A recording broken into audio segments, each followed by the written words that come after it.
Welcome to Season 3 of On the Spot at PCC, your go-to source for what's happening around Portland Community College. We're diving into some big changes and new spaces, from the academic affairs restructure, updates in PSEC, to goats and guide dogs, and everything in between. Stay tuned. We're bringing you the stories that shape our work, our students, and our future right here on the spot.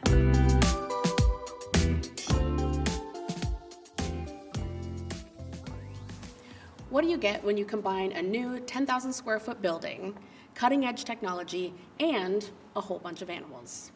You get PCC's state-of-the-art barn at the Rock Creek campus, a game changer for students of the Veterinary Technology Program, and a big leap forward for hands-on education in Oregon. Today, on this episode of On the Spot at PCC, we're visiting the Rock Creek barn, and we're talking to Dr. Ragan Borzcik, Program Director of the Veterinary Technology Program. Let's talk about how this innovative space has come to life and how it's helping students succeed in the on-demand careers of veterinary medicine. Thank you so much for joining us, Ragan. We really appreciate having you here. Let's start off by talking about the big picture. Tell us about the Veterinary Technology Program here at PCC. What are your core educational goals and how do you support student success? We have one main educational goal of preparing our students to take their national certifying exam, which is called the VTNE, Veterinary Technician National Examination.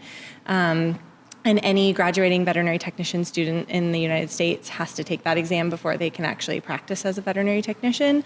So our goal is to graduate students who are very well prepared for that exam, and we do that. We have great pass rates for that exam in the 90% range for our students who are taking that exam, and that's compared to like a national average of somewhere between 75 to 80%. So we do a really good job of preparing our students.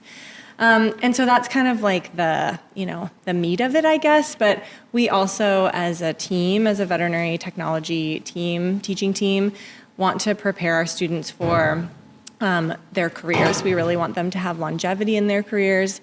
This career path has experienced, I would say, a higher than usual for other careers rate of burnout. And so we really want to ensure that our students are prepared in more than just their technical skills, and so in their soft skills and their ability to work in teams and move through conflict and work through high stress situations.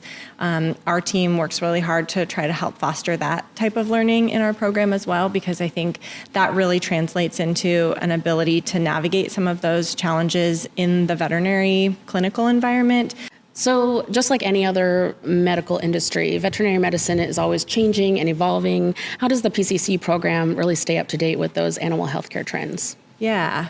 So our faculty and staff are lucky enough to live in an area of, I guess, the United States that has a lot of really great veterinary medical organizations. And so we have some really great local organizations that produce really good continuing education. We also, I think, are pretty lucky as a sort of subset of career technical education that we have a National Association of Veterinary Technician Educators that we are also members of, and they do a yearly conference somewhere in the United States that moves around.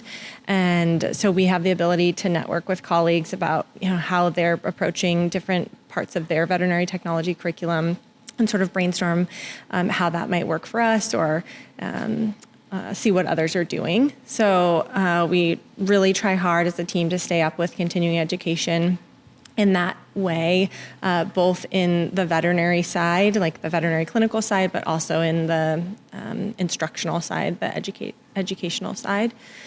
And then we are, I would say, pretty constantly or continuously looking at curriculum and figuring out ways to streamline our curriculum or make sure that we're covering topics in the curriculum that we may not have previously covered. An example of this would be Recover is a international actually, certification program for CPR in animals. And our program has worked really hard to try to integrate that into one of our courses, because that has become a very common training for veterinary professionals in the career to have so that they're well prepared for an emergency situation in a clinical setting when an animal might need CPR. One thing I did want to mention, we are a Perkins eligible program, so we do receive Perkins funding, and we are able to utilize that to purchase new equipment that is sort of state of the art and up and coming, so that students are experiencing in the program the types of equipment they will experience outside of the program.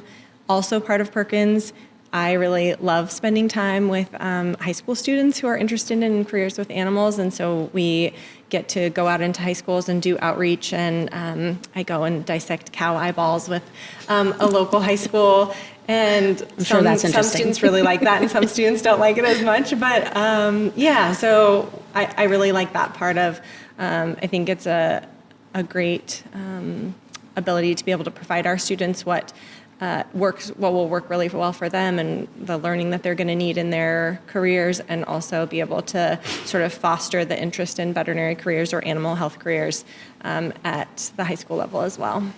Awesome. Well, you just touched a little bit about this, and you talked about the high certification rate that PCC has. What makes the PCC program so unique and special, and how are we preparing them to become these certified veterinary techs or CVTs? Yeah. So we are really lucky at PCC to be able to have the facilities we have on campus. We have this brand new barn, which is amazing and provides us with the ability to house animals on campus like we have here. And so our students from day one are interacting with the animals on campus in a very real way. So they're restraining, they're learning how to take care of, different species and the different things that different species might need.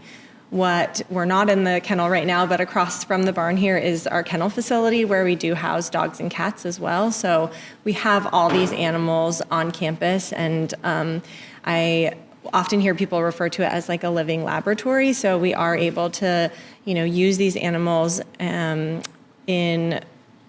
our coursework to be able to teach students what different types of behavior look like for a different species, or how to restrain a specific type of species, or where you draw blood from a certain type of animal. So that's a really unique aspect of our program, is that we have everything right here on campus, and I think that's a really unique aspect for veterinary technology programs generally. There aren't a lot of veterinary technology programs that have the facilities right on campus. A lot of times students are having to take a bus and drive somewhere, but we're able to just learn about the concepts in the classroom here in the barn, and then move out onto the sheep floor and work with the sheep, or move out and work with the horses, or go across the way to the kennels. So we're really lucky that way.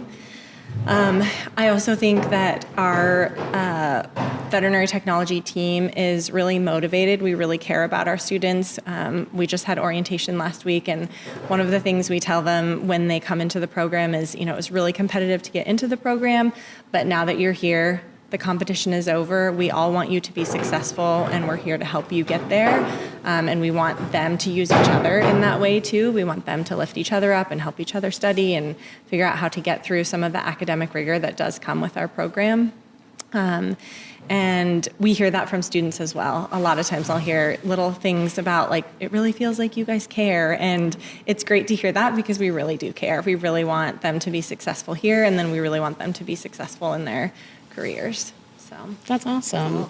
It's a little combo of the caring instruction and this awesome facility. Yes. So speaking of that, it sounds like the old barn at PCC was here for about 50 years, but it was sort of agreed upon that maybe it needed an upgrade. So what brought on the need for this new facility? Yeah, so I have taught the large animal courses in this program for the last handful of years, and so I got to experience firsthand some of the things about the old barn, which included that we would sometimes get rained on in the barn when we were having class, and it had something to do with the way that the roof was put together incorrectly. I'm not sure, because that's not my area of expertise, but yeah, so it was very dark. We had a difficult time. One of the things that our students, being in veterinary medicine, you need to know where, for example, blood vessels are on all the species, right? So we need to know where you're going to draw blood from a dog, from a cat, from a horse, from a cow. And our old barn was very dark. We had really poor lighting. So it was really difficult to sort of point blood vessels out to students, and sometimes we would be pulling out cell phones and trying to like use the cell phone flashlight to show students where things were. And it leaked, and there were animal care, I would say, was harder. We have a farm manager who lives on campus and takes care of our farm and takes care of the animals, and it was a little more challenging to take care of the animals the way things were set up. And now we have, for example, automatic waterers, so filling buckets is not something that they have to do every day. They get to spend more time, out in the fields fixing fence or making sure that animals are healthy. I was just going to ask about some of the other features that the building has, and then how it just enhances the students' learning experience now that you have all these new great things going on. Yeah. So one of the greatest things that I think about this new facility is that we have this classroom here. So we have a classroom that can seat up to 32 students, I think. And it's fully equipped just like a normal classroom might be, with a whiteboard and a podium and a computer. So we can be in that classroom talking about concepts that we are about to do in lab, and then we move just very quickly out into the lab, and we're able to have the students experience those things, firsthand out here.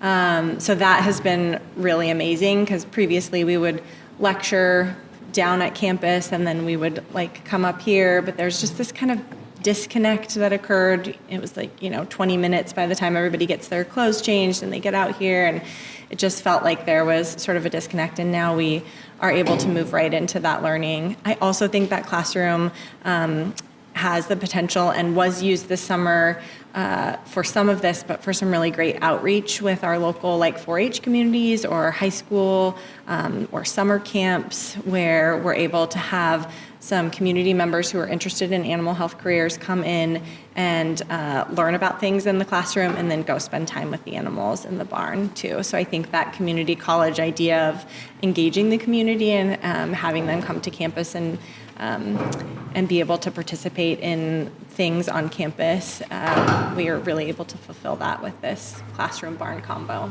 Absolutely. Love the community outreach aspect as well. Yeah. So it sounds like this facility really just brings that education to life for the students in such an easy, simple, hands-on way. Can you think of a certain moment or a story that you've experienced or witnessed where a student, it really clicked for them when they were doing this hands-on learning? Yeah, absolutely.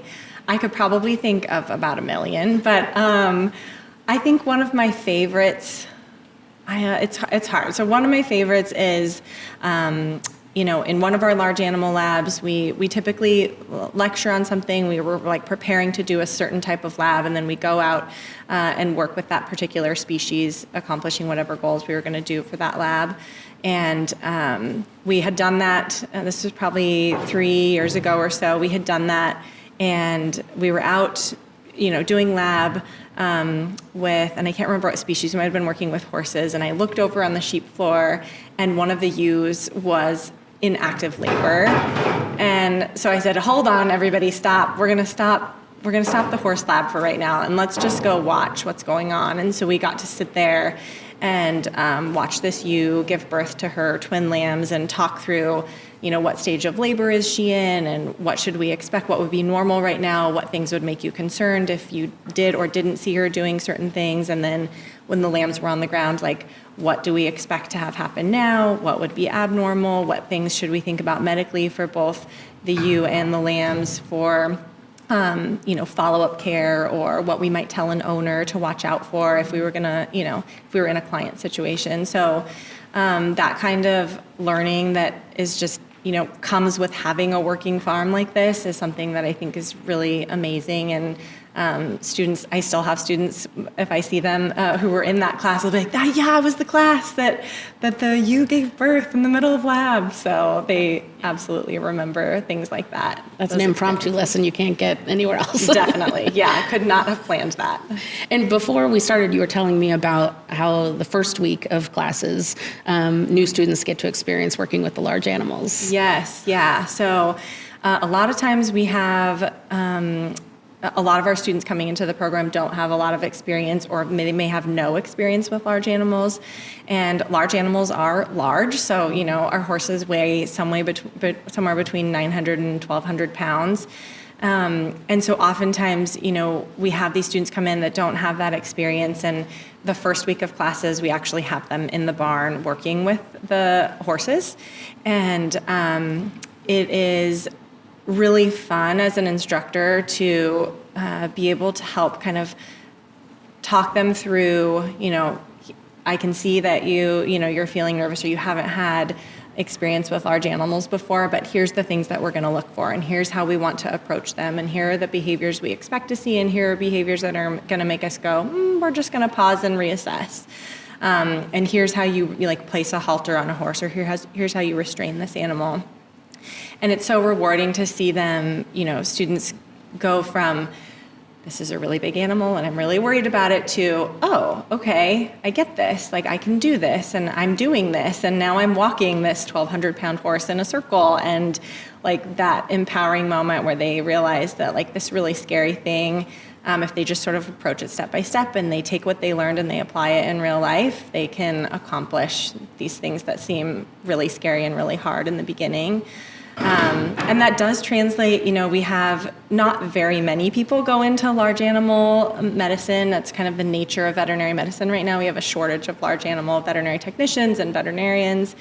But I would say we often, one or two students, every few years will come in with no large animal experience, and they will experience large animals here, and then they graduate and end up getting a job in a mixed animal or a large animal practice, which was not a career that they had ever considered before they came into the program. So that actually is a huge deal for the large animal veterinary shortage, right? Having just one or two people that are going to head that way is a big deal for the shortage that we're dealing with nationally in that part of veterinary medicine. So yeah. That's great. So it's all because of the experience they get with these animals. Absolutely. And you talked a little bit about the types of animals, but can you kind of go over all of the animals that we have here for students to work with? Yes. So we have horses on campus, we have goats on campus, and sheep on campus. We also have a herd of cattle and a flock of chickens,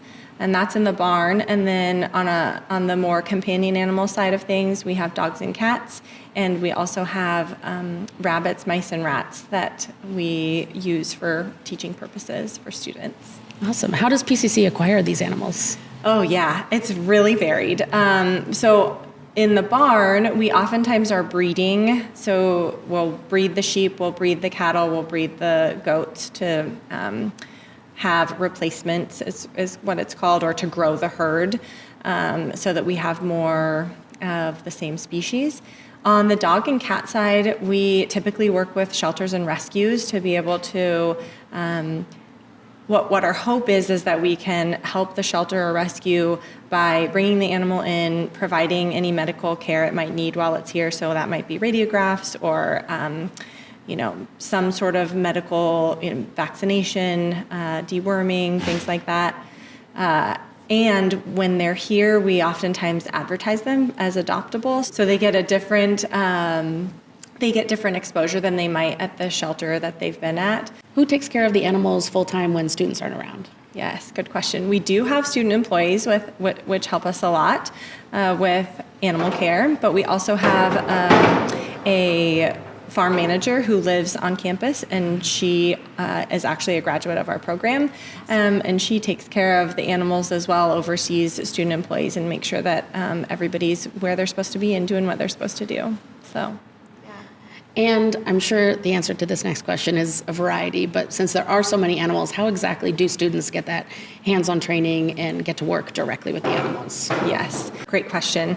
So we, in our lab classes, we are always, whenever we can, trying to utilize real-life examples.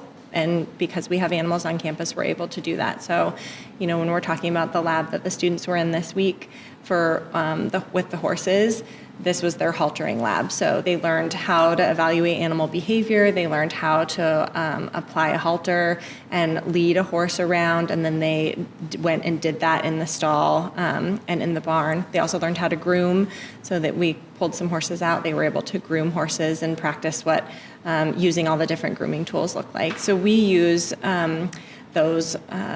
these animals whenever we can in labs, because that's just great learning for the students. That's the best way to learn how.